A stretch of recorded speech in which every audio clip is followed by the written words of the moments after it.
Hello, this is Ron Paul with your weekly update for April 11th. Last week, Congress and the administration refused to seriously consider the problem of government spending. Despite the fear-mongering, a government shutdown would not have been as bad as claimed. It is encouraging that some in Washington seem to be insisting on reduced spending, which is definitely a step in the right direction, but only one step. We have miles to go before we can even come close to a solution, and it will involve completely redefining the role of government in our lives and on the world stage. A compromise was struck at the last minute until Democrats agreed to rein in entitlement spending and Republicans back off the blank checks to the military-industrial complex. It's all about political gamesmanship. Unfortunately, the compromises always seem to be just the opposite. Instead of the left agreeing to cut social spending and the right agreeing to cut military spending, the right agrees to more welfare and the left agrees to more warfare. In spite of all the rhetoric, we will go deeper into debt.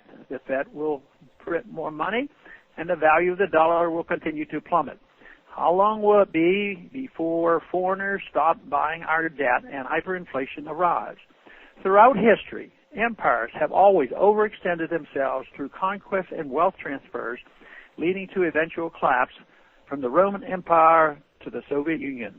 We are headed in the same direction, and it seems only the chaos of the collapse of the dollar will stop the spending spree. Arguing over funding for Planned Parenthood and NPR, though important, only shows that leadership in Washington either won't face reality or don't understand how serious the problem is. A dollar collapse would create serious problems for many people who have come to depend on government payments for health care, retirement income, their children's education, and even food and housing. However, these so-called entitlement programs are unconstitutional to begin with and have engendered a culture of dependence on wealth transfer payments that is out of control.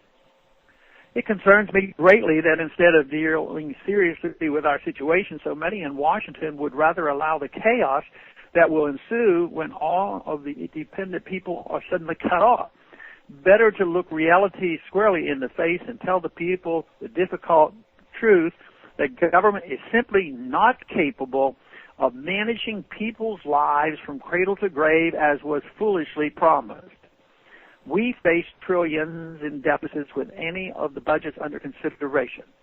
Keeping those promises is sadly just not one of our options in the long run. Better to admit the nanny state is coming to an end and we are no longer working on compromises but a transition to a sustainable way of life, one that respects the Constitution, the rule of law, and property rights. Thanks for calling this update. A new update is placed on this number, 888-322-1414, every Monday. The written text can be found on my website, www.house.gov/Paul, under the heading Texas Straight Talk. Thanks for calling.